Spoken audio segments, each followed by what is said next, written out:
यो आजको भेला अपरझट भेला हो। एक दिन अगाडि तपाईहरुलाई खबर हुन्छ र यसरी उपस्थित भएर एउटा भेला नै सम्भव हुन्छ। त्यो भनेको असाध्यै सराहनीय काम हो। हामीले सोचेका थिएन यति संख्या हुने। काठमाडौँको 15 वटा निर्वाचन क्षेत्रमा हामी भक्तपुरको 2 नम्बरबाट सुरु गर्यौं र त्यसको पहल कदमी तपाईहरुले लिनु भएको छ। म यो पहल कदमीको सराहना पनि गर्न चाहन्छु र तपाईहरु एउटा नेतृत्वलाई लिड गर्नु भएको छ। पहल कदमी फर्स्ट आउने परिणाम पनि फर्स्ट होस् भन्ने म शुभकामना दिन चाहन्छु। र यसरी अपरझटमा पनि यसरी उपस्थित हुने जति इम्पोर्टेन्ट व्यक्तिहरु तपाईहरु उपस्थित हुनु भएको छ र ठूलो संख्या नै लाग्छ। एउटा क्षेत्रीय भेलामा यतिको संख्या महत्त्वपूर्ण संख्या हो र यसले हामीलाई उत्साहित गर्छ र आउने दिन अझ हाम्रो सफलताको दिन बनोस्, एउटा उज्जवल भविष्य कोर्ने हामी सफल बनौं भने म शुभकामना दिन चाहन्छु। आज देश संक्रमणकालीन अवस्थाबाट गुज्रिरहेको छ। संक्रमणकालीन जटिल अवस्थालाई प्रतिक्रियावादीहरूले यथास्थितिमा राख्ने, अग्रगामी दिशा दिन नसक्ने, दिनबाट रोक्ने षड्यन्त्र भइरहेको छ। धुमिल बनाएर देशको परिस्थितिमा धुमिल बनाएर पानी घोक्रेर स्वार्थपूर्ति गर्ने र देशको परिस्थितिलाई अगाडि बढ्न नदिने, अग्रगामी दिशामा देशलाई जान नदिने, फेरि घुमे फिरी रिमजाटार जस्तै जहाँबाट सुरु गर्यो त्यही गएर इन्ड गरिदिने कोसिसमा लागेका छन्। अब नेपाली जनताले देशको बदलावलाई अगाडि बढाउने या प्रतिक्रियावादीको षड्यन्त्रको शिकार हुने भने अहिले दुईटा प्रश्न हाम्रो अगाडि छ। अब भक्तपुरका यो सम्पूर्ण तपाईं हामी सबैले विचार गर्नुपर्छ। देशमा जो बदलावको यात्रा सुरु भएको छ, जेएनजेको अगुवाईमा जो जनविद्रोह भयो, त्यो एउटा ठूलो परिवर्तनको ढोका खोलेको छ। त्यो एउटा सफलतामा जानुपर्छ, त्यो परिणाममुखी बन्नुपर्छ भन्ने हाम्रो अपेक्षा हो। तपाईं हामी संकल्प गर्नुपर्छ कि हाम्रा बच्चाहरूले जो सुरु गरे हामी सबैले साथ दियौं र एउटा ठूलो बदलावको बाटो कोरेका छन्, ती सक्सेस हुनुपर्छ। त्यो निरर्थक हुनु हुँदैन, त्यो परिणामविहीन हुनु हुँदैन, परिणाम सहितको बनाउनु पर्छ अनि मात्र देश र जनताले कल्याण गर्छ। यो बहसमा तपाईं हामी अग्रगामी दिशामा, जनताको दिशामा पक्षमा, राष्ट्रको पक्षमा क्रियाशील रहनेछौँ भन्ने म विशेष आग्रह गर्न चाहन्छु। तपाईं सबै हेरिराख्नु भएको छ कि कुनै व्यक्तिहरूले जेएनजे आन्दोलनलाई स्वीकार्ने तर त्यसको डिमान्डलाई अस्वीकार गर्ने, त्यसको डिमान्डलाई पूरा गर्ने बाटोलाई अवरोध गर्ने खेल खेलिरहेका छन्।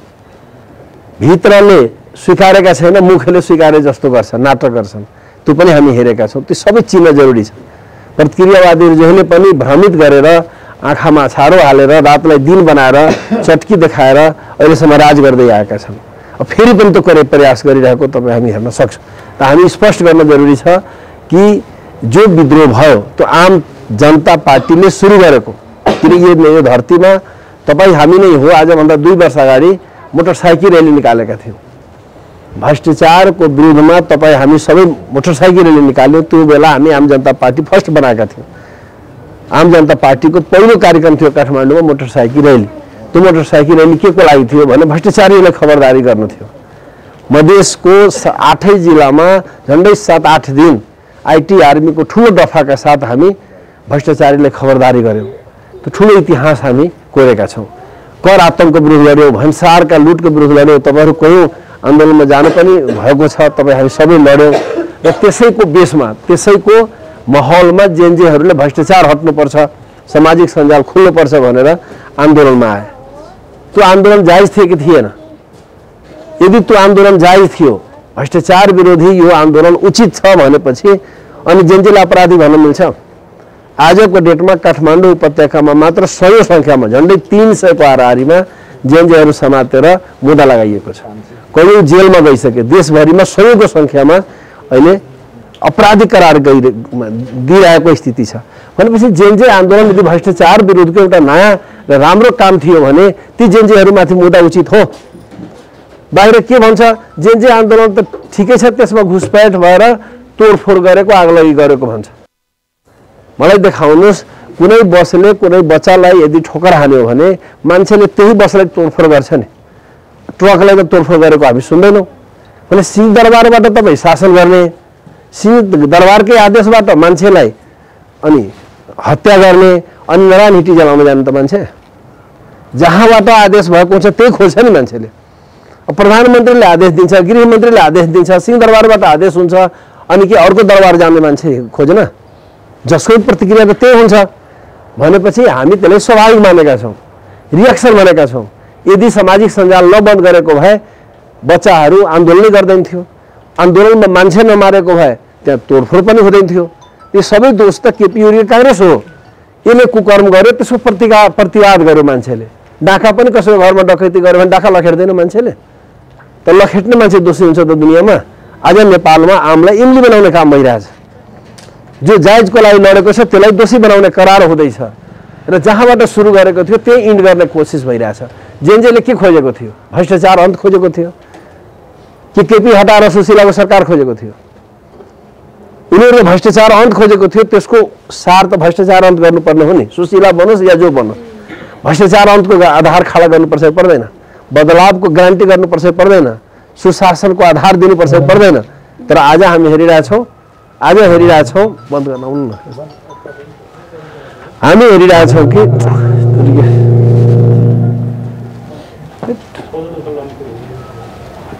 बन्द गर्नु के। आज हामी के हेरिरहेछौँ भने नबनाउनु क्या, अहिले यही सुनि त रहेछ डिस्टर्ब न करवाना, कोरा के बेसी नशा लागल बोलने नहीं बिगाड़ दिए तो देखो जब तू शाम से बैठा तो में समस्या हो।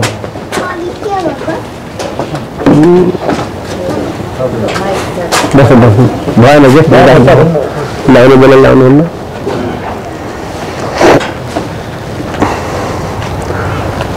क्या कहते कर सुंदर बात। हामी जेनजेले भ्रष्टाचार अन्त खोजेको थियो, सरकार अन्त मेजर कुरा थिएन, भ्रष्टाचार अन्त मेजर कुरा थियो, बदलाव मेजर कुरा थियो। तर आज बदलावको इस्युलाई सरकारसँग जोड्यो मान्छेले। सरकार हटेपछि बदलाव भइहाल्छ भने, तर सुशीला कार्कीको काम हेर्ने हो भने जहाँबाट सुरु गरेर त्यही इन्ड भइरहेछ। अब भन्छ चुनाव भएपछि पुरा हुन्छ। जति पनि देशमा सानो आन्दोलन हुँदा पनि सम्झौता हुन्छ, कि त माग पुरा हुन्छ कि त उधारी पछि गर्छु भनेर कमिटमेन्ट हुन्छ। तपाईँ जहिले पनि देशमा आन्दोलन हुँदा यसरी टुङ्गिया छ। तर अहिलेसम्म जेनजे आन्दोलनसँग कुनै कमिटमेन्ट छ, कुनै प्रतिबद्धता र सम्झौता छ? मुखले भनेको पनि त आधार देखिन्न। भन्छ संसदको चुनाव भएर अनि त्यसपछि सम्बोधन हुन्छ, त्यसपछि कसले गर्छ? हुने सरकार त सुशीला कार्की हो, ऊ त चुनाव लडिरहेको छैन, ऊ संसद पनि हुँदैन, प्रधानमन्त्री पनि रहँदैन, त पुरा कसले गर्छ? पुरा गर्ने त कोही त हुनु पर्यो जो जेनजेको माग पुरा गर्छु। फेरि संसदैबाट गर्ने हो भने त यही संसद त छँदै थियो, फेरि नयाँ संसद आयो, तर नयाँ संसदमा के चेन्ज हुन्छ? केही फेस चेन्ज हुन्छ? केही फेस चेन्ज हुँदैन, के त्यसको सार चेन्ज हुन्छ? संसदको क्षेत्राधिकार चेन्ज हुन्छ? संसदको भने स्वरूप चेन्ज हुन्छ? केही फेस 20-25% अनुसार चेन्ज हुन्छ। र त्यसले 2/3 ल्याउँछ, संविधानमा संशोधन गर्छ?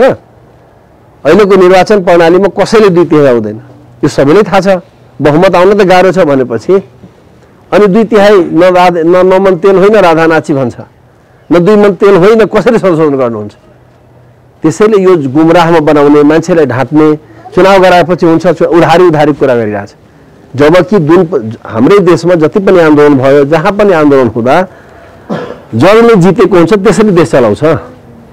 यदि नेपालमा जेनजे आन्दोलन सफल भएको हो भने जेनजेलाई सरकार चलाउनु पर्थ्यो नि। जेनजे के गर्यो? ताली बजाउनमा गयो।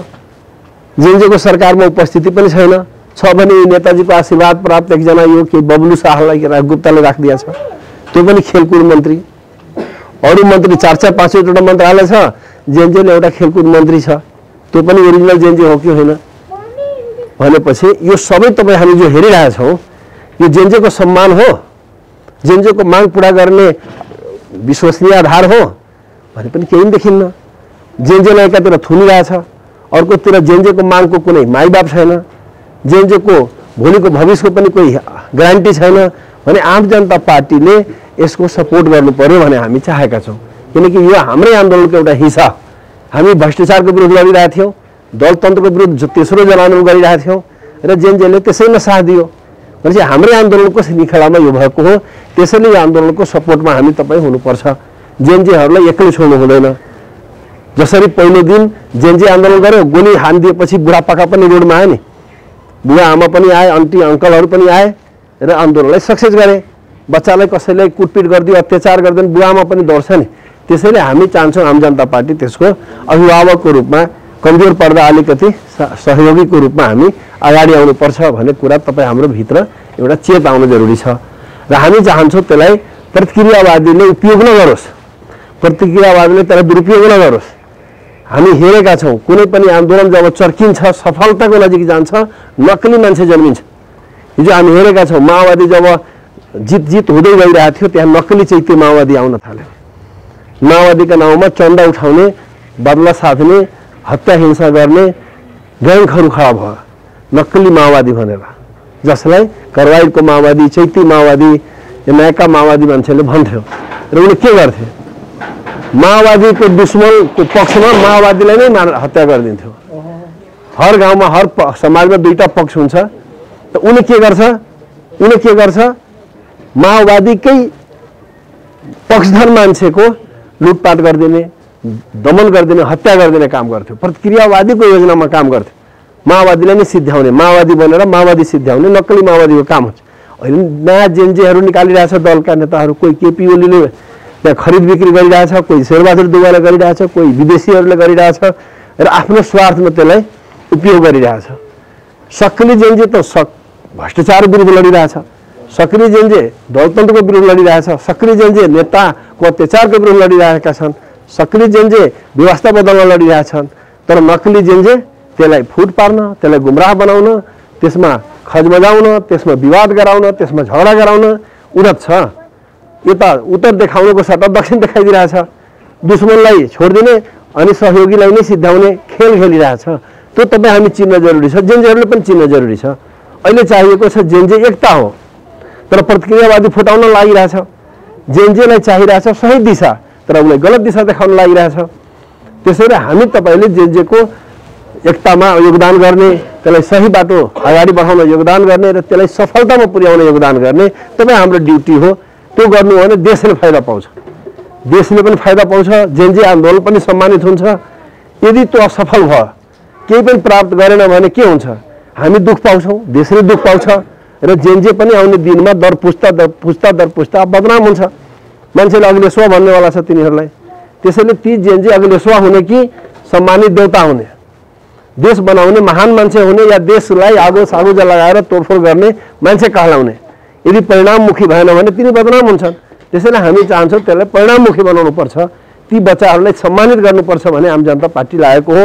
त्यसरी तपाईँहरू बुझिदिनु हो भने हामी यसलाई सफलतामा लान सक्छौँ। किनकि हामी चाहिरहेछौँ देशमा बदलाव, हामी चाहिरहेछौँ भ्रष्टाचारको अन्त, हामी चाहिरहेछौँ देशमा उज्जवल भविष्य, जनताको भविष्य, देशको सम्मान हामी चाहिरहेछौँ जो जेनजे आन्दोलनको पूरक हुन सक्छ, त्यो जेनजे आन्दोलनको एउटा सहयोगी हुन सक्छ भन्ने हामी लागिरहेछ। त्यसैले त्यसरी आजको भेलाले तपाईँहरूको दिमागमा जेनजे आन्दोलनलाई विफल हुन दिने छैन, जेनजे आन्दोलनमा फुट हुन दिने छैन, जेनजे आन्दोलनलाई परिणामविहीन हुन दिने छैन, जेनजे आन्दोलन प्रतिक्रियावादीको एउटा कठपुतली हुन दिने छैन।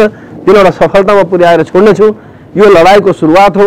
यो लडाइँलाई हामी निष्कर्षमा पुर्याउन बल गर्नेछौँ भने प्रतिबद्धता तपाईँ हाम्रो भित्र आउन जरुरी छ। प्रतिक्रियावादी अर्कै सोचिरहेछ, मुखमा राम राम बगलीमा छोडा भन्छ, जेनजेले त राम्रै काम गर्यो मुखले भन्छ, तर यसरी जोहार हाल्छ कि जेनजे आन्दोलन विफल भइदिने, काहीँ पनि नप्राप्त गर्ने भन्ने ढाँचामा काम गरिरहेछ। त्यसलाई चिनाउन हाम्रो तपाईँ भूमिका जरुरी छ। र फेरि म भन्छु, अहिले नयाँ करवाइडवाला जेनजे पार्टीहरू निस्किरहेछ, जो हिजो जेनजे आन्दोलन हुँदा उनी कहीँ पनि थिएन। जति अहिले मन्त्री भएका छन्, सुशीला कार्कीको पोता पोती बेटा बेटी छ कि छैन? कुलमानको पनि घरमा बच्चाहरू छ कि छैन? त्यो अहिलेको गृहमन्त्रीको घरमा बच्चाहरू छ कि छैन? त्यो अनिल सिन्हाको घरमा बच्चाहरू छ कि छैन? किन आएन आन्दोलनमा? उसको बच्चाहरू कहाँ? अमेरिका थियो भने कसरी प्रधानमन्त्री हुन्छ त नेपालको? जेनजे आन्दोलन हुँदा के तेरो बुद्धि आएन? तेरो घरका बच्चा किन आएन भन्ने प्रश्न आउँछ। यदि उचित आन्दोलन थियो त्यो फल खाने योगदान नगर्ने त्यसले के भन्छ? फल चाहियो तर योगदान हुँदैन, म चन्दा दिन्न तर मेरो नाम लेख्नुपर्छ भने त्यसलाई के भन्छ? इमान्दार भन्छ, बेइमानी भन्छ? त्यही त भइरहेछ। हिजो जेनजे आन्दोलन पनि हुँदा योगदान नगर्ने, नाटक गर्ने, अहिले जेनजे पार्टी जेनजेको पक्षधर पार्टी भन्छ त। जेनजे आन्दोलन हुँदा के गरेर बसेको थियो? आम जनता पार्टीका त हरेक मान्छेको योगदान छ। जेनजे आन्दोलनलाई साथ पनि दियो, जेनजे आन्दोलन अहिलेसम्म साथ दिइरहेछ। त्यसैले जसले यसको स्वामित्व लियो, त्यो अहिले पछाडि पर्ने र नक्कली अगाडि आउने सम्भावना बढेर आएको तपाईँ हामी हेरिरहेछौँ। एउटा त पुरानो पार्टी छँदैछ, पुरानो पार्टीले पनि जे खाडा गरिरहेछ, नयाँकाहरू पनि त्यो भनिरहेछ। तपाईँ हामी चिन्न जरुरी छ कि अहिले नयाँ होस् या पुरानो होस्, जनताको लागि को हो ओरिजिनल भने तपाईँ चिनाउन जरुरी छ। पार्टी त धेरै सबै पार्टी, अब लाग्छ कि आम जनता पार्टी पनि त्यस्तै पार्टी सबै भनेपछि त उस्तै देखिन्छ नि। मान्छे भनेपछि त तपाईँ हामी सबै मान्छे छौँ, तर मान्छेमा राम्रो नराम्रो हुन्छ कि हुँदैन? त सबै खेतमा त हरियो नै हुन्छ, तर घाँस र धान हुन्छ नि। हरियो हेरेर हामी हेर्ने त हरियो भित्र पनि हेर्नुपर्छ। त्यसलाई हामी पार्टी भन्दैमा हामी एउटै होइन। एउटा पार्टी छ जो देशलाई लुटेर बर्बाद गर्यो, कुनै देशलाई यस्तो हालतमा पुर्याइदिए कांग्रेस एमाले माओवादी जस्ता पार्टीहरू। अर्को तपाईँ हामी जस्तो पार्टी छौँ जुन सम्पूर्ण त्याग गरेर सम्पूर्ण जीवन समर्पित गरेर जनताको लागि लडिरहेछौँ। हामी आजभन्दा 3-4 वर्ष अगाडिदेखिको मात्र जोड्ने हो भने काठमाडौँमा 100औं दिन लडेका छौँ। किसानलाई मल नपाउँदा पनि लडेका छौँ, कर आतंक हुँदा पनि लडेका छौँ, भ्रष्टाचारको विरुद्ध पनि लडेका छौँ, बच्चाहरू विदेशमा ठगेर रोइराख्दा पनि उसको लागि लडेका छौँ, भन्सार लुटमा बोर्डरमा छिनछोड हुँदा पनि हामी भन्सार विभाग घेरेका छौँ, सुकौवासीले पानी नपाउँदा पनि हामी कार्यालय घेरेका छौँ, मधेस उजाड हुँदा सुक्खा क्षेत्र हुँदा पनि हामी लडेका छौँ, किन दलतन्त्रको विरुद्धमा पनि तेस्रो जनआन्दोलन गरेका छौँ। भने त्यति बेला यी नेताजीहरू कारबाहीवाला यो पार्टीवालाहरू कहाँ थियो? जुन बेला हामी संसददेखि सडकसम्म लडिरहेका थियौँ, त यी नेताहरूको के दिमाग थिएन? तिनीहरूको होस थिएन के? तिनीहरूलाई थाहा थिएन? अहिले पुरा थाहावाला भइसक्यो। भन्छ यो पुरानो पार्टीले त के पनि गर्दैन, म आइहालेँ भने तिमी अहिले आयो त कति एज हो तिम्रो? त 50 वर्ष 60 वर्ष त के नेपालमा थिएन तिमी? किसान मरिराख्दा किन बोलेन तिमी एकचोटि? बैंकबाट मान्छे पीडित भइराख्दा, लघुवित्तबाट ठगिराख्दा, सहकारी पीडित भइराख्दा तिमी कहाँ थियो? के पनि त गरिरहेको थिएन। तिमीहरू नाटक गरेर बसिरहेको थियो, रमाइलो गरेर बसिरहेको थियो। अहिले प्रमुख पार्टीहरूप्रति मान्छे रिसाएपछि फेरि व्यापार दोकान गर्न आइहाले।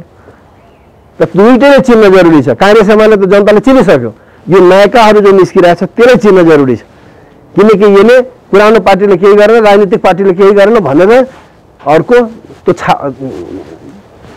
के भन्छ यो स्वीकार गर्ने चिज बसी लागिरहेछ। त्यसैले यो यस्तो चिजहरुमा तपाईँ हाम्रो नजर हुन जरुरी छ। हामी चिनाउनु पर्छ जनतालाई कि जो हिजोदेखि लडिरहेछ त्यो ओरिजिनल। हिजोदेखि हामी लडिरहेछौँ। जुन बेला म संसदमा जिते, अहिले त चुनावको लागि पार्टी बनिरहेछ, त्यति बेला के को लागि पार्टी बनायो? चुनाव लडेर जितेर आएर पार्टी बनाएको हो नि। किन पार्टी बनायो? जनताको लागि लड्न पार्टी बनायो। लगातार लडिरहेको छ नि हामीले। यही समाजमा अरू पार्टीका नेताहरू मालामाल भइसके, हाम्रा पार्टीका नेताहरू कंगाल भइसक्यो। तपाईँ सबैको कयौं त खर्चको कारणले पनि बैठकमा जान छोडिदियो। यो हो नि अर्थात्। यहाँ कमाउने पनि छ, गमाउने पनि छ, बर्बाद हुने पनि छ, मालामाल हुने पनि छ। त तपाईँ हामी कस्तो किताबमा पढ्छौँ? जनताको लागि लड्न पार्टी बनायो। अहिले त चुनावको लागि पार्टी, कारबाही जस्तो पार्टी, एकदम चैते यो के च्याउ उम्रे जस्तो पार्टी उम्रिरहेछ नि। त हिजो त कोही पनि पार्टी उम्रिरहेको थिएन। जब जनता बेहाल थियो, जनता लाचार थियो, रोइराख्दा त कोही पनि पार्टी बनाएन। प्रभु शाहले भन्यो संसदमा लडेर पुग्दैन, हामी सडकमा पनि लड्नुपर्छ भनेर सडकमा लड्दै सबै दिनको लडाइँको एक ठाउँमा हिसाब जोड्नुहोस् त कति करोड पर्या होला। हामी खाली मधेसको बैंकिङ लुटको विरुद्ध, लघु वित्त पीडित, सहकारी पीडितको लागि मधेस बन्द गर्दा 300 मान्छे गिरफ्तार परेको थियो। जनकपुरमा तिलक थापा, तपाईँ पनि हुनुहुन्थ्यो, तिलक थापा लगायतका नेताहरू गिरफ्तार परेका थिए। 300 मान्छेको गिरफ्तारी, 300 मान्छेको गिरफ्तारी सम्म लाग्छ तपाईँ हामीलाई? 2 वर्ष अगाडिको कुरा भन्दैछु। पुरै मधेस बन्द गर्यो र सयौंका संख्यामा हाम्रो मान्छे गिरफ्तारी दिए। यही काठमाडौँमा हाम्रा महिला साथीदेखि लिएर पुरुषहरू कति पटक भन्सारमा पकाउ परेको परेनौ? के को लागि परेका थियौँ त हामीले? के गएको थियो त त्यहाँ? चुनाव त सकिसकेका थियो, मान्छे मन्त्री सांसदमा लगिरहेको थियो, हामी सडकमा लडिरहेका थियौँ। किन लडिरहेको थियौँ भने जनता पीडित थिए, जनता दुखी थियो। मधेसमा हामी शिक्षाको सुधारको लागि विद्यार्थीको अनुपातमा मास्टर चाहिन्छ भनेर लाखौं लाख खर्च गरेर हामी आन्दोलन गरेका छौँ। खाली रौतहटको मलाई अस्ति हिसाब सुनाइरहेको थियो, 2 पटक बस लगेर गौरमा जुलुस गरेको झन्डै 100 संख्या खाली बसको छ। एउटा बस कति रुपियाँ लिन्छ? भ्रष्टाचारको विरुद्ध हामी वीरगञ्जमा सफा गऱ्यौँ, ठाउँ ठाउँमा प्रदर्शन गऱ्यौँ। यो सबै हिसाब जोड्ने हो भने त करोडौं रुपियाँ हामी जनताको लागि खर्च गरिसक्यौँ, जेल मेल भोगेर पनि जनताको लागि लडिराख्यौँ, दुश्मनी मोलेर पनि जे हुन्छ हुन्छ। हाम्रो अहिले पनि 100 साथीहरू जेलमा छ, झुट्ठो मुद्दा लगाइएको छ, फसाइएको छन्। भनेपछि यति लडेर किन आयो त? त्यति बेला यो पार्टीहरू कहाँ थियो? यो कार्बाइडवाला पार्टीहरू, यो च्याउवाला पार्टीहरू, च्याउ उम्रे जस्तो उम्रिने पार्टीहरू के गरेर बसेका थिए? हामी त भनिरहेछ हामी चुनावी पार्टी होइन, चुनावको लागि पार्टी अहिले बनिरहेछ। चुनावको लागि बन्ने पार्टीले पनि केही गरिसक्दैन। जनताको लागि हामी तपाईँ जो लडेका छौँ यो हिस्ट्री जनतालाई बुझाउन जरुरी छ।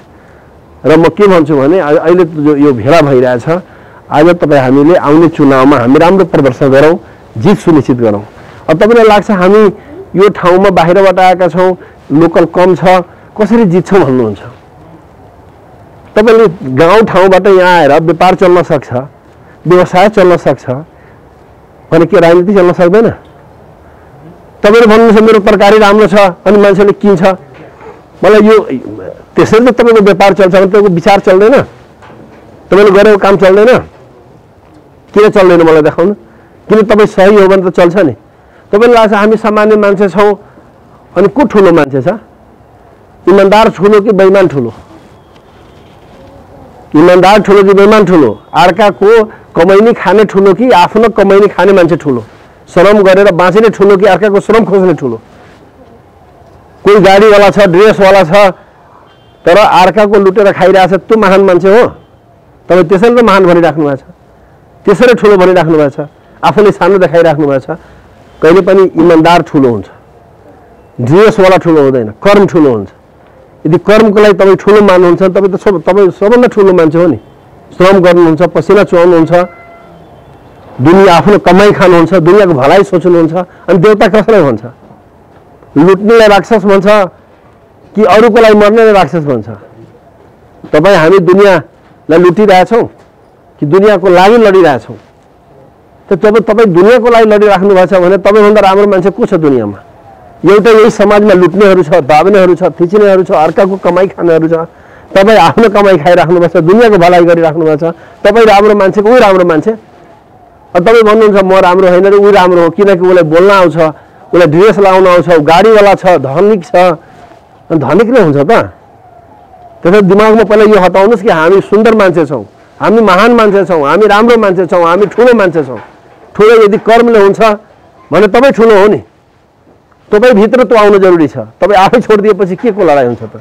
तपाईँ भित्र आउनु पर्यो कि हामी ठुलो छौँ, अर्काको श्रम लुट्नेहरू, अर्काको भाग खानेहरू, अर्कालाई सताउनेहरू ठुलो होइन। अर्काको लागि त्याग गर्नेहरू, आफ्नो श्रमबाट बाँच्नेहरू महान मान्छे हो, इमान्दार महान मान्छे हो। त्यो विषय तपाईँभित्र आउनु जरुरी छ, तनी मात्र हामी सक्छौँ भन्ने मान्यता आउँछ। नत्र मनमा लाग्छ कि हामी सक्छ कि सक्दैनौँ, हामीसँग पैसा छैन, हामीसँग मान्छे छैन, हामीसँग शक्ति छैन, त्यसरी लाग्छ। तर म एउटा कुरा तपाईँलाई फेरि भन्छु कि इतिहास गवाह छ, इतिहास साक्षी छ कि जहिले पनि लडाइँ हुँदा शक्ति र सत्यमा लडाइँ हुँदा सत्य जितेको छ। शासक र जनतामा लडाइँ हुँदा जनता जितेको छ। तपाईँ हिसाब गर्नु होला, कुनै पनि फिल्ममा गुन्डा र हिरोलाई तौल्दा हिरोभन्दा धेरै गुणा पावरफुल राक्षस हुन्छ, मतलब गुन्डा हुन्छ। उसँग पुलिस हुन्छ, उसँग पहुँच हुन्छ, उसँग पैसा हुन्छ, उसँग मान्छे हुन्छ, लड्ने साधन स्रोत हुन्छ, तर हिरोसँग केही पनि हुँदैन। उसको बुवामा पनि हुँदैन, बुवामा पनि हात्तीसँग मात्रै हुन्छ। छोड्दै मात्र भन्ने मान्छे भेट्छ। हिरो एक्लै मात्र आँट गर्छ र कसले जित्छ? सङ्ख्याले जित्ने भए त गुन्डा जित्नुपर्ने हो, मालले जित्नुपर्ने गुन्डा जित्नुपर्ने हो, हतियारले जित्नुपर्ने भए गुन्डा जित्नुपर्ने हो, तर जित्छ हिरो। कि त नक्कली हो यो फिल्म? सही फिल्म हो भने समाजमा यसरी नै हुन्छ भने तपाईँ कसरी हार्नु छ मलाई देखाउनुहोस्।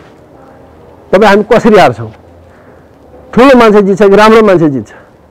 जहिले पनि हामी हेरेका छौँ राम्रो मान्छे जितेको छ, लोकप्रिय मान्छे जितेको छ। ठुलो हेभी वेटेज ठुल्ठुला नेताहरू हारेका छैनन्।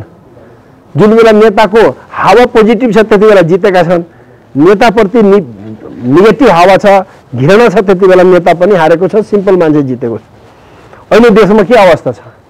ठुलो नेताप्रति आकर्षण छ? गएर जनतासँग माइक लिएर सोध्नु के काङ्ग्रेस जित्छ? नै। एमाले जित्छ? नै।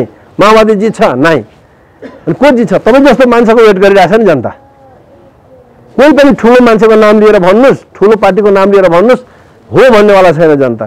यसको मतलब सायद तपाईहरुतिर हेरिरहेछ तर तपाईलाई लाग्छ म त गरिब छु, तपाईलाई लाग्छ म कमजोर छु, तपाईलाई लाग्छ म सक्दिन, यसमा पैसाको जरुरी पर्छ भने अनि कसरी हुन्छ? तपाई सबै चोरलाई भन्दिनुहुन्छ म राम्रो मान्छे छु, म राजनीति गर्दिन, मलाई राजनीतिमा लाग्नु छैन, अनि चोरलाई राजनीति गर्न दिने अनि राम्रो गरेन पनि भन्ने? तपाई हिसाब गर्नुस्, गाडी चलाउन तपाईलाई आउँछ, तपाई राम्रो कारीगर, तर तपाईँ भन्नुहुन्छ म गाडी साडी चलाउँदिन, चलाउन नजानेको मान्छेलाई दिदिने, बेइमानलाई दिदिने, अनि गाडी उल्टाइदियो भने किन उल्टायो भन्न मिल्छ?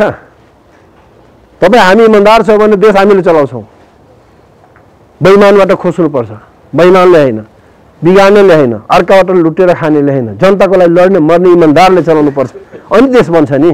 त्यसैले तपाई भित्र पनि आउनु पर्यो कि हामीले गर्छौं, जनताले गर्छ, यिनीहरुको हेरिसक्यो, अब कति हेर्ने यसलाई भने भावना आएन भने, तपाई भित्र त्यो आक्रोश आएन भने, हामी गर्छौं भने मानसिकता आएन भने फेरि उही ठाउँमा रामले हटाएर श्याम हुन्छ, कांग्रेसले हटाएर एमाले हटाएर उही 3-4 जनामा घुमिराख्यो नि, शेरबहादुर देउवा हटाऊ, ओली बन्छ, ओली हटाऊ प्रचण्ड बन्छ, कोही आलो झिनो कहाँ माधव आइहाल्छ, नत्र कोही पनि आउँदैन। यही त थियो नि, यही पार्टी यही नेता, यसैमा घुमिराख्ने केलाई तोड्ने भन्ने प्रश्न आउँछ। त आज तपाई हामी संकल्पको जरुरी छ। आउँछ यो बेला प्रभु शाहले संसदमा जनताको लागि यति बोल्न सक्छ, तपाई हामी यत्रो संख्या सडकमा एउटा हिम्मत दिन सक्छौं भने यदि लाखौं मान्छे आयो भने के हुन्छ, 100 संख्या संसदमा आयो भने के हुन्छ? अनि जनता बलियो भयो कि कमजोर भयो? देश बर्बाद हुन्छ कि आबाद हुन्छ? त्यसैले आवाज गर्ने कुरामा हामी तपाई प्रतिबद्ध हुन जरुरी छ र हामी भनेका छौं त्यो संकल्प गरौँ। हिजो त हामी यति जना हुँदा त नेपाल बनाई छोड्छौं भनिरहेका थियौं, कयौं मान्छे तपाई हामी यही भिरकुटी मण्डपमा दलतन्त्रको विरुद्ध तेस्रो जनआन्दोलन घोषणा गर्दा कयौं मान्छेले भन्थे कस्तो बेऔकादी कुरा गरेका हुन्, त्योबाट दलतन्त्र हट्छ, एक सिटवाला पार्टी छ, यत्रो सानो पार्टी छ, दलतन्त्र हटाइदिन्छ भन्छन्। यो प्रभु शाहको एडभान्स कुरामा लाग्नुहुन्छ भने बर्बाद हुन्छ भन्थ्यो, के हुन्छ? हुने नै छैन। यत्रो ठुलो जुन पार्टीको 10 लाख सदस्य छ त्यो पार्टीले हराइसक्छ, यसको 1 लाख पनि छैन संख्यामा भन्थ्यो र हामीलाई होपलेस गर्थ्यो। अनि हुँदै नहुने कुरा गर्छ, हुने चीज हो।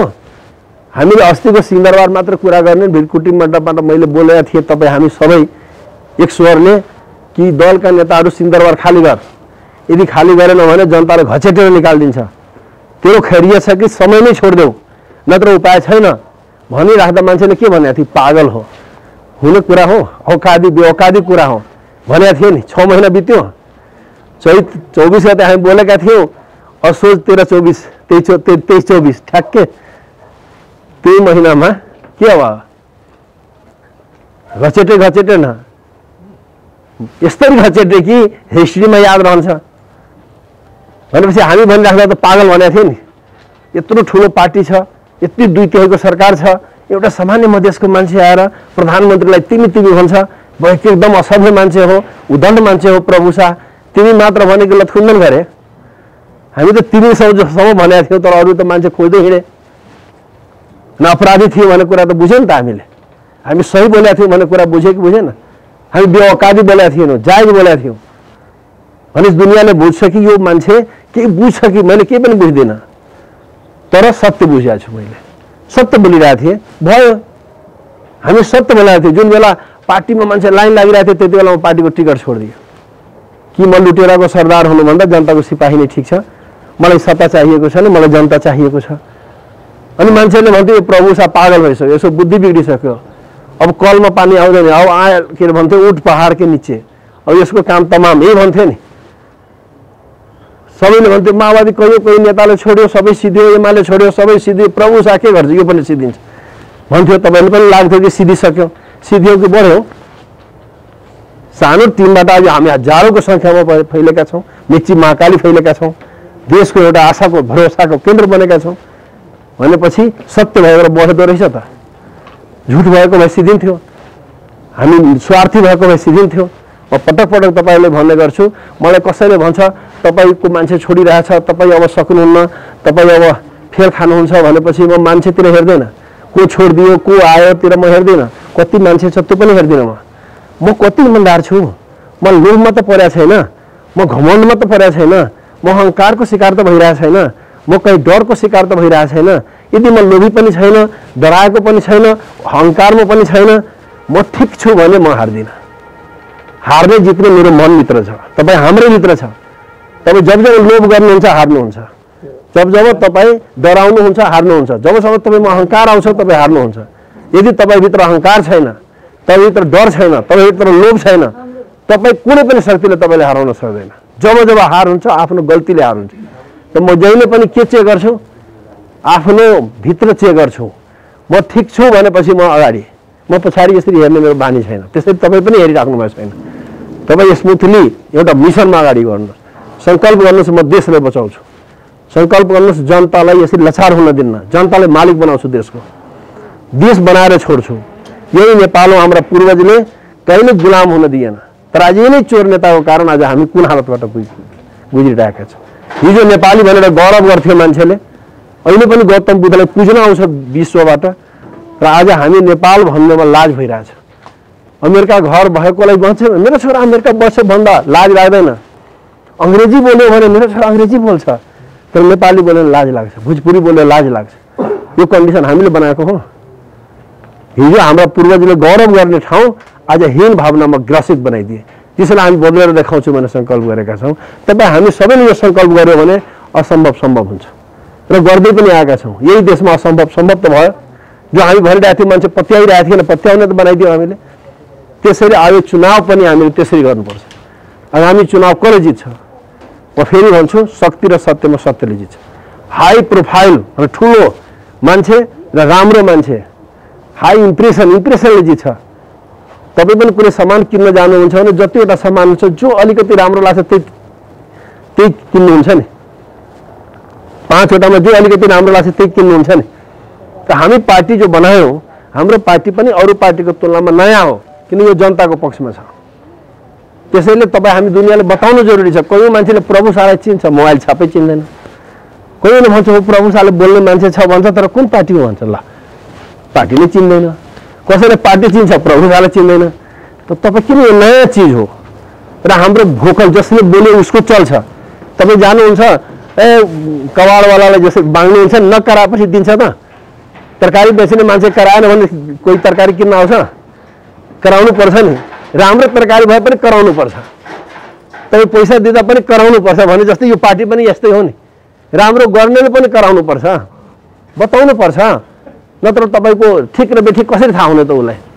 यहाँ मान्छे आएको छ भने कसरी थाहा हुने? त्यसैले आम जनतालाई तपाईँ हामी यो काम पनि गऱ्यौँ भने भविष्य बन्छ। तपाईँ हामी जहाँ ठक्कर खाइरहेको छ यसको हल पनि यहाँनिर छ। हामी पटक पटक 3टा कुरा भनेका छौँ। जुन दिन पार्टी बनायौँ त्यो दिन पनि भन्यौँ कि राष्ट्र अहिले अस्तित्व, राष्ट्र नै अहिले खतरामा छ, राष्ट्रको अस्तित्व खतरामा छ। राष्ट्र बचाउन हामी केही गर्नुपर्छ। किनकि यहाँ विदेशीले सिधै नागरिकता लिइरहेछ। अमेरिकनले नेपालमा हालिमुहाली गर्न थाले, विदेशीले सिधै नागरिकता लिन भइसक्यो। 2 देशको नागरिकता प्रधान नेताले घुसाइदिए। 2 देशको नागरिकताको प्रधान दुनियाँमा कहीँ पनि छैन, तर नेपालको संविधानमा 2 देशको नागरिकता छ, जो प्रभु शाह सुरुदेखि विरोध गर्दै आएको छ। विदेशीले, त्यो पनि विदेशी इन्डियनले होइन, चाइनिजले होइन, अमेरिकनले, अस्ट्रेलियनले, युरोपियनले संविधानमै लेखिदियो दक्षिण एसिया बाहेकको विदेशीले नागरिकता पाउने रे। यदि तपाईँ इन्डियामा छ, कोही मान्छे नेपाल छोडेर इन्डिया गइसक्यो त्यसले पाउँदैन, तर यहाँबाट अमेरिका गइसक्यो त्यसले पाउँछ। 2टै देशको मान्यता, 200 देशको सम्पत्ति उसको निजी। यदि तपाईँको इन्डियामा पनि छ, नेपालमा पनि छ नि, एउटा छोड्नुपर्छ। छोड्नु भने थुनामा जानुपर्छ। तर अमेरिकामा पनि छ, नेपालमा पनि छ, 2टैको मालिक तपाईँ, 2टैको नागरिकताको हकदार तपाईँ। त्यसरी हुन्छ दुनियाँमा। खतरा हामी साम्राज्यवादीसँग छ कि छिमेकीसँग छ? दुनियाँमाथि राज गर्ने कहिले सुन्नुभएको छ चाइनिजले अरू देशलाई हड्पेको? सुन्नु छ इन्डियाले अरू देशमाथि राज गरेको? बेलायतले राज गरेको त सुन्नुभएको छ, अमेरिकाले राज गरेको त सुन्नुभएको छ, इटलीले फ्रान्सले राज गरेको त सुन्नुभएको छ, जर्मनीले राज गरेको सुन्नुभएको छ। भने जसले दुनियाँमाथि हमला गर्छ, राज गर्छ, उसले नेपालको नागरिकता लिन भइसकेपछि के हुन्छ नेपालको हालत? हामी त्यति बेला भन्यौँ राष्ट्र बचाउन हामीले गर्नुपर्छ। नेपालमा कसले राज गरिरहेछ? नेपालको ठुल्ठुला मान्छेहरू नेपालबाट पैसा लुटेर अमेरिका लगिरहेछ। उसको सबभन्दा प्रिय चिज सम्पत्ति र सन्तान सब विदेशमा छ। गरिबको बच्चाहरू विदेशमा मरिमरि पैसा नेपाल पठाइरहेछ। हाम्रा गरिबका छोराछोरी विदेशबाट नेपाल पठाइरहेछ र ठुलो ओहदाका मान्छेहरूको नेपालबाट पैसा विदेश गइरहेछ। शासनमा को छ? नेपालमा ल्याउनेवाला शासनमा छ कि नेपालबाट अमेरिका लानेहरू शासनमा छ? त नेपालबाट अमेरिका लानेहरू शासनमा छ त तपाईँको देशमा पुडी पर्छ? तपाईँको देशमा केही बचत हुन्छ? चोर नै चौकीदार भएपछि तपाईँको घरमा के बचत हुन्छ? जो देशमा आफ्नो छोरा राख्दैन, आफ्नो सम्पत्ति राख्दैन, अमेरिकामा महल किन्छ, बच्चा अमेरिकामा राख्छ, ऊ नेपाल बनाउँछ? ऊ होइन देशको राज गरिरहेको। यो जनतालाई आँख खोल्न जरुरी छ, नत्र देश बर्बाद हुन्छ। गलत मान्छेको हातमा गयो, देशको विदेशी दलालको हातमा गयो, विदेशी एजेन्टको हातमा गयो, विदेशी नागरिकको हातमा देश गयो। जो अमेरिकन नागरिकता दियो ऊ नेपाली हो? तपाईँ यदि तपाईँ हिन्दू हो र क्रिस्चियन बन्नु हो भने त्यसलाई क्रिस्चियन भन्छ कि हिन्दू भन्छ? के भन्छ त्यसलाई? फेसले हिजो त तपाईँ हिन्दू हुनुहुन्थ्यो, तर आज क्रिस्चियन धर्म मानिसकेपछि त्यसलाई के भन्छ? जो नेपाली नागरिकता छोडेर अमेरिकन नागरिकता लिइसकेको अब नेपाली रह्यो? यी चोरहरूले देखाउँछ हो ढाका टोपी लगाएको छ, नेपालको झन्डा ओढेको छ। नेपालको झन्डा ओढेको भए, ढाका टोपीप्रति गौरव भएको भए नेपाली नागरिकता छोड्दैन थियो, अमेरिकन नागरिकता लिँदैन थियो। अमेरिकन नागरिकता लिने मान्छे कहीँ स्वाभिमानी हुन्छ, नेपाली हुन्छ? कहिले पनि हुन सक्दैन। त्यो कुरा ठिक ढङ्गले तपाईँले बुझाउन जरुरी छ। हामी लगातार यो कुरामा लडिरहेछौँ। यो राष्ट्रघात हो। यहाँबाट दलाल वर्ग जन्मिरहेछ, भगौडा वर्ग जन्मिरहेछ र विदेशलाई यहाँ ओडार बनाइरहेछ नेपाललाई। अरू देशको रिमोटबाट नेपाल चलिरहेछ। फेस त नेपाली नै हो, तर आत्मा नेपाली छैन, आत्मा अर्कै भइसक्यो। त्यसलाई हामी चिन्न सकेनौँ भने हामी फेल खान्छौँ। हामी भन्यौँ लोकतन्त्रको लागि नेतातन्त्र छ देशमा, पार्टी तन्त्र छ, पार्टीको नेताको हालिमुहाली छ।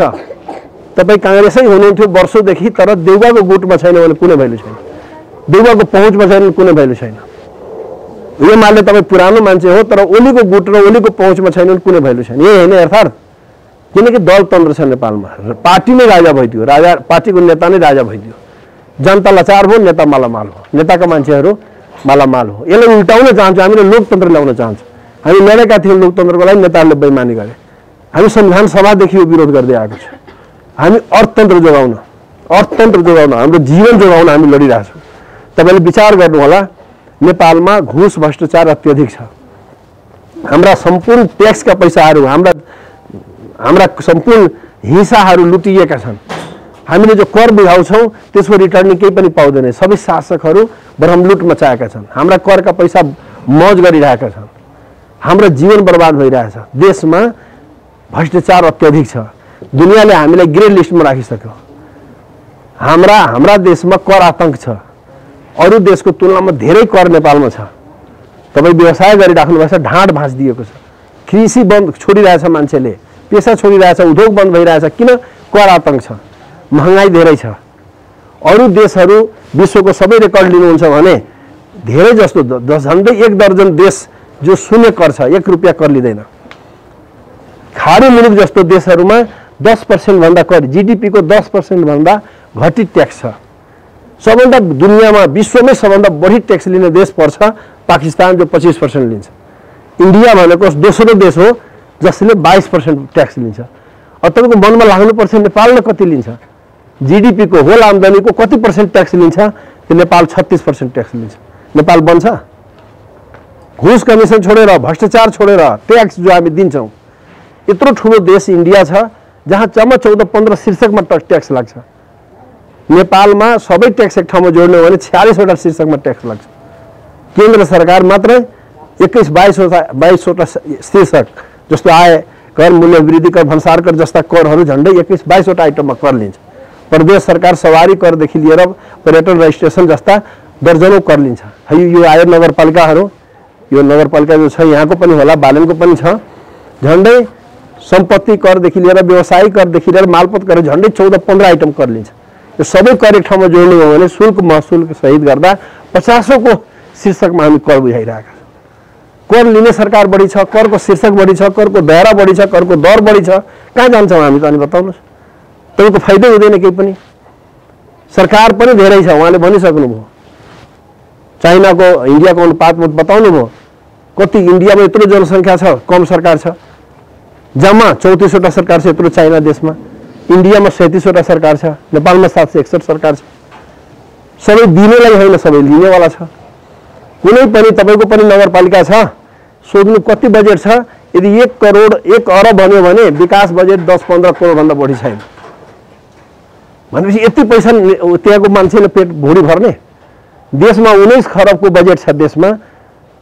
यदि पालिकामा बाँड्यो भने 2.5 अरब 252 करोड हिस्सा पर्छ। एउटा वार्डमा बाँट्यो भने 28 करोड रुपैयाँ भाग पर्छ। तर कुनै रिटर्निङ छैन, नेताजीको भुँडीमा जान्छ। 19 खरबमा 2 खरबको मात्र विकास हुन्छ। 19 खरब रुपैयाँ देशको बजेट छ, जसको पुँजीगत पैसा जम्मा 3-3.5 खरब राख्छ। आधीभन्दा बढी फ्रिज हुन्छ, खर्च हुँदैन र जम्मा 2 खरब मात्र विकास हुन्छ। अरू केमा जान्छ? नेताजीहरूको कर्मचारीको खटपटन साधारण खर्च खाउपाउमा जान्छ। अनि के गर्नुहुन्छ त तपाईँ? देशमा विकास हुन्छ? इन्डियाभन्दा बढी ट्याक्स लिएपछि त विकास बढाइदिनुपर्छ नि। तपाईँले कसैको 500 रुपियाँ लिनु भने 500 को सामान दिनुपर्छ, 2000 लियो भने 2000 को सामान दिनुपर्छ, पर्दैन? त नेपालको सरकार यदि इन्डियाभन्दा बढी ट्याक्स लिन्छ भने इन्डियाभन्दा बढी रिटर्निङ दिनुपर्छ, पर्दैन? अरू देशभन्दा बढी ट्याक्स लिने, अरू देशभन्दा बढी घोटाला गर्ने भने के हुन्छ? देशको हालत बर्बाद हुन्छ कि हुँदैन? हाम्रो ट्याक्सले पनि पुगेन, 36% ट्याक्सले पनि पुगेन नेताजीहरूलाई। त्यसपछि आउँछ ऋण। जुन बेला यो गणतन्त्र घोषणा भइरहेको थियो त्यति बेला 3 खरब ऋण थियो नेपालको देशमा, हाम्रो देशमाथि, हामीमाथि 3 खरब लोन थियो। आज 28.5 खरब पुगेको छ आजको डेटसम्म। हिसाब गर्नुहोस् त। यदि भाग गर्ने हो भने झन्डै 96-97 हजार एक व्यक्तिमा पर्छ। हामी 3 करोड जनसङ्ख्या छौँ, 18 खरब समथिङ, झन्डै 18.5 खरब हामीमाथि ऋण छ आजको डेटमा। यदि भाग गर्ने हो भने 1 लाख झन्डै पर्छ। एउटा बच्चा कोखबाट निस्केको छैन, उसको टाउकोमा 1 लाख ऋण। यो अत्याचार हो कि होइन? ऋण हामी कहाँबाट चुक्ता गर्ने? जुन देशको बजेट 19 खरब छ, ऋण 28 खरब छ, कहाँबाट मेन्टेन गर्नुहुन्छ बताउनुहोस् मलाई? तलब खान ऋण लिइरहेछ यो सरकारले, तलब खानलाई ऋण, विकास त छोड्दैन, आफ्नो भुइँ भर्न ऋण। अरू देशले हामीले ग्रीन लिस्टमा राखेको छ, 2 वर्षको टाइम दिएको छ, 9 महिना पुगिसक्यो। यदि 2 वर्षमा दिएन भने ब्ल्याक लिस्ट हुन्छ। यदि तपाईँले विश्वले हामीलाई ब्ल्याक लिस्ट गरिदियो भने के हुन्छ? ब्याङ्कले तपाईँले ब्ल्याक लिस्ट गर्दा के हुन्छ? कारोबार हुन्छ? यस्तै हुँदैन विदेशसँग हाम्रो कारोबार अवैध? हामी ब्ल्याक लिस्टेड भने देश बर्बाद हुन्छ कि हुँदैन? यी नेताजीहरूले के दियो? ऋण दियो, कर दियो, बर्बादी दियो, महँगाई दियो, यही होइन दिएको? प्रभु साले त त्यही बेला भनेको थियो 761 सरकार छ यो तमासा हुन्छ। एउटा सरकारले 2वटा मात्र कानुन बनायो भने 761 सरकारमा कतिवटा कानुन बन्छ? झन्डै 1500 कानुन बन्छ नि। 1500 कानुनले एउटा दायित्व, एउटा कानुन मात्र कानुन होइन, एउटा कानुनले कुनै कामको लागि बनाएको हुन्छ। त्यसले संरचना खोज्छ, अफिस चाहियो, त्यसपछि कर्मचारी चाहियो, त्यसपछि उसलाई चाल्नलाई पैसा चाहियो। भने दिनदिनै बढिरहेछ, विकास बजेट घटिरहेछ र चालु चरित्रको साधारण खर्च बढिरहेछ। यही होइन रेकर्ड? यदि तपाईँ आफैले अरू वर्षमा नजानु, 10 वर्ष अगाडि तपाईँको गाविस थियो, तपाईँहरूलाई थाहा होला, पञ्चायत या गाविस यही थियो। कतिवटा कर्मचारी थियो? जम्मा 2-3वटा कर्मचारी थियो। प्राविधिक सहायक थियो, कार्यालय सचिव थियो, 2-3टा गाविसहरू थियो, एउटा सचिव र पिउन थियो होला। 3 जना मानौँ हामीले, सबै काटेर 3 जना यही थियो। जिल्लाभरिमा कति कर्मचारी हुन्थे? आज त त्यतिवटा नगरपालिकामा छ।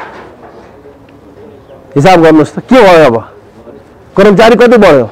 दिनदिनै बढिरहेछ। नयाँ नयाँ अफिस, नयाँ नयाँ बोर्ड, नयाँ नयाँ टेबल कुर्सी, सोफा, खर्च बर्च सबै बढिरहेछ कि छैन? भनेपछि देश सम्हाल्छ त हामी सम्हाल्छौँ? सरकारजीहरूलाई पाल्नुमा ठिक छौँ हामी? हाम्रो जीवन त कसैलाई हेर्नु फुर्सद छैन। हाम्रो कसरी खेती बन्द भयो? एकजना मान्छेले मलाई जोडेर देखाएको थियो कि खेती गरेको 500 घटै लाग्यो। सबै खर्च जोड्दै जाने हो भने फाइदै छैन। राम्रो मान्छे छोडिदियो खेतीपाती, बरु हुँदै दिइरहेछ। अनि यो हालत छ। आज फ्याक्ट्री बन्द भइरहेछ, सटर बन्द भइरहेछ। यसो जवाब कसले दिने? यस्ता अपराध गर्ने, भ्रष्टाचार, लुट मचाउनेलाई दिनु पर्दैन? त हामी आँखा खोल्न जरुरी छ। मैले तपाईँले किन यो डाटा दिइरहेको छु भने आँखा खोल्नुहोस्। तपाईँले अब बोल्दिनु, यस्तै मोबाइलमा बोल्नुहोस् यो कुरा अनि बताउनुहोस् दुनियाँलाई। कुनै जरुरी छैन कि तपाईँले ठुलो सभामा बोल्नुहुन्छ। मोबाइलबाट बोल्ने हजारौँ मान्छे देखे होइन?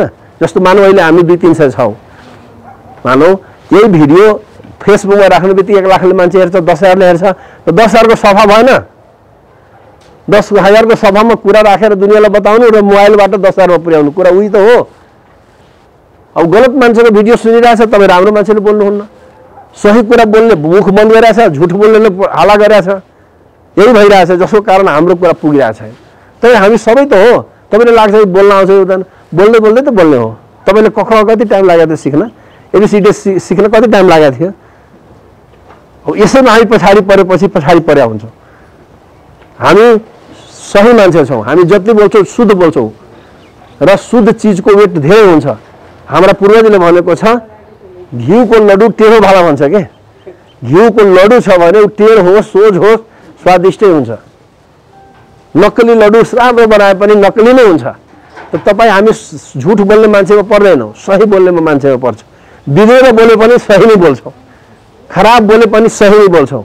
तर बेइमानले लेबल लगाएर बोले पनि उसले झुट बोलिरहेको हुन्छ। आज न भोलि पोल खुल्छ खोल्दैन।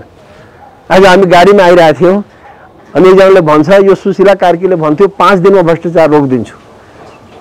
अब कति दिन भइसक्यो। अर्कोले भन्छ उसलाई थाहै थिएन म प्रधानमन्त्री हुन्छु, हावामा बोलिदियो। अब हेर्नु कोही मान्छेले टिप्पणी त गरिरहेछ नि, बोल्न त बोल्यो, ताली पनि बजायो, तर आज हावा निस्किरहेछ किन झुट थियो। त्यो झुटको आयु धेरै लामो हुँदैन। तपाईँ हामी सत्यमा छौँ, तपाईँ हामी इमान्दार छौँ, टोडो बोले पनि सोझो बोले पनि सही नै बोल्छौँ। त्यसैले म फेरि आग्रह गर्न चाहन्छु तपाईँभित्र कन्फिडेन्स जरुरी छ। तपाईँ हामी गर्न सक्छौँ। देशको अर्थतन्त्र बचाउन हामी मात्र छौँ। यो धरतीप्रति गौरव गर्ने लायक तपाईँ हामी मात्र छौँ। जसले आफ्नो भाषा बोल्न लाज लाग्छ, जसले आफ्नो ड्रेस लगाउन लाज लाग्छ, जसले आफ्नो बुवालाई बुवा भन्न लाज लाग्छ, आफ्नो विरासतप्रति गौरव गर्न लाज लाग्छ, त्यो कहिले पनि देश बनाउन सक्दैन। यही धरतीमा छैन। ऱ्याप बजाउँछ, हाम्रो सङ्गीतमा उसलाई गौरव छैन। अमेरिकाको ऱ्यापमा गौरव छ। नेपालीमा पढाइ हुँदैन, हाम्रो स्कुलमा नेपालीमा पढाइ हुन्छ तर यहाँ इङ्ग्लिस हुनुपर्छ। अनि यो कहाँ कुन ट्रेन गइरहेछ? हिन्दी बन्द हुनुपर्छ, नेपाली बन्द हुनुपर्छ, इङ्ग्लिस चल्नुपर्छ। अनि कहाँ पुग्न खोजिरहेछ? अमेरिकामा मेरो घर हुनुपर्छ। नेपाली त एकदम गरिब देश हो, गरिबमा कहाँ बस्ने, अमिरमा बस्ने। यो सोच भइराख्यो भने कहाँ पुग्छ देश? हामी भन्छौँ हाम्रो धर्मप्रति हामीलाई गौरव छ, हाम्रा पूर्वजप्रति हामीलाई गौरव छ। हामी बोलबमप्रति हामी गौरव गर्छौँ गर्दैनौँ? हाम्रा यहाँ धरातलप्रति गौरव गर्छौँ गर्दैनौँ? गौतम बुद्धप्रति हामी गौरव गर्छौँ गर्दैनौँ? हाम्रो हिस्ट्रीप्रति गौरव गर्छौँ? यही त हो, यहीबाट हो स्वाभिमान, यहीबाट हो राष्ट्रियता, यहीबाट हो हाम्रो धरतीप्रतिको गौरव। यो बढाएर देखाउँछु भनेर हामी भनेका छौँ। त्यसैले देशलाई अर्थतन्त्र बचाउन पनि हामी चाहिएको छ, देशको गौरव बढाउन हामी चाहिएको छ, समाजमा न्याय र समानताको लागि हामी चाहिएको छ, देशमा राष्ट्रियता बचाउन हामी चाहिएको छ, देशको जनतालाई देशको मालिक दलतन्त्र हटाउन हामी चाहिएको छ। र हामी मुखले भनिरहेका छैनौँ, वर्षौंको सङ्घर्षले भनिरहेछौँ र एउटा सानो नगरपालिका मौलापुरको कामले भनिरहेछौँ। हामी करको विरोध यहाँ गरेका छैनौँ, संसदमा पनि गरिरहेछौँ, संविधान सभामा गऱ्यौँ र मौलापुर नगरपालिकाले कति लडाइँ चलिरहेछ भित्रभित्र। सरकारले हामीले ब्ल्याक लिस्ट गर्छ, सरकारले तिमी कर उठाऊ भन्छ, मौलापुर नगरपालिका भन्छ हामी कर लिँदैनौँ। जनताबाट कर लिइरहेको छैन, जनताले दिइरहेछ। उल्टो यहाँ बुझ्न जरुरी छ अन्तरलाई। हामी के सिकाएका छौँ भने सरकार एउटा गार्जियन हो, गार्जियनले जहिले पनि सत्य कुरा गरेका छौँ, त्याग गरेका छौँ। यो कुरा जनतामा पुर्याउनुहोस्, तपाईँले गरेको कहीँ दुनियाँले सुनाउनुहोस्, अनि मात्र त्यसको एउटा आधार बन्छ जितको। दोस्रो कुरा हो सङ्गठन। आज हामी यति सिटी बजाउँदैन, यति मान्छे आइरहेछौँ, यसले पनि देखाउँछ कि हामीभित्र उत्साह छ, हामीभित्र लगनशीलता छ, हामीभित्र लगाव छ। अनि यो सङ्गठनलाई विस्तार गरिदिनुहोस्, वार्डमा लगिदिनुहोस्, नगरमा भेला गरिदिनुहोस्। त चुनावमा जहिले पनि इम्प्रेसनले काम गर्छ, आकर्षण, हावा राम्रो हावा चल्यो भने चुनाव नजित्ने जित्छ। दोस्रो सङ्गठनको प्रभाव चल्छ, कार्यकर्ता जति छ त्यसले पनि असर पार्छ। र तेस्रो आउँछ उम्मेदवार। त हामी भनेको छु यस्तो उम्मेदवार ल्याउनुहोस्, ठुलो मान्छे चाहिएको छैन, राम्रो मान्छे चाहिएको छ। कसैले बिगाडेको मान्छे चाहिएको छैन, मलाई कसैले नबिगाडेको सिम्पल मान्छे चाहिएको छ। अब ठुलो मान्छे छ तर धेरैले सताएको छ, धेरै गन्हाएको छ, त्यो ल्याएर गर्नुहुन्छ कि? ठुलो मान्छे त छ तर ऊ गन्हाएको छ, बिगाडेको छ। सानो मान्छे छ तर कसैले बिगाडेको छैन भने लजिक हुन्छ भन्नलाई। तर एउटा भनाइ गराइ अर्को भने के हुन्छ? बिगाडेको मान्छे बोक्ने अनि राम्रो मान्छे भन्यो भने त मान्छेले त हेला गर्छ, हाँसो गर्छ। त्यसैले हामी चाहन्छौँ कि तपाईँ हाम्रो उम्मेदवार पनि राम्रो सेलेक्ट गर्ने, यस्तो उम्मेदवार छान्ने कि मान्छेले बाहिर हेर्दा सिम्पल लाग्ने तर मन परेको मान्छे, जनतालाई मन पर्ने, ठुलो मान्छेले मन पर्ने होइन, जनतालाई मन पर्ने उम्मेदवार हामी छानौँ।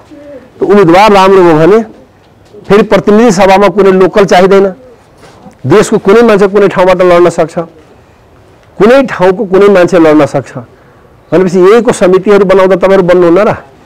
बनाउँछ त मान्छेले। विभिन्न समितिहरू, टोल समितिहरू, उपभोक्ता समितिहरू बनाउँदा जो राम्रो मान्छे उही त बन्छ अध्यक्ष। त तपाईँले पनि किन राम्रो मान्छे छान्दिन्छ नि मान्छेले? तपाईँ आफूलाई पनि योग्य ठान्नुहोस् र एउटा हिस्ट्री बनाउनुहोस्।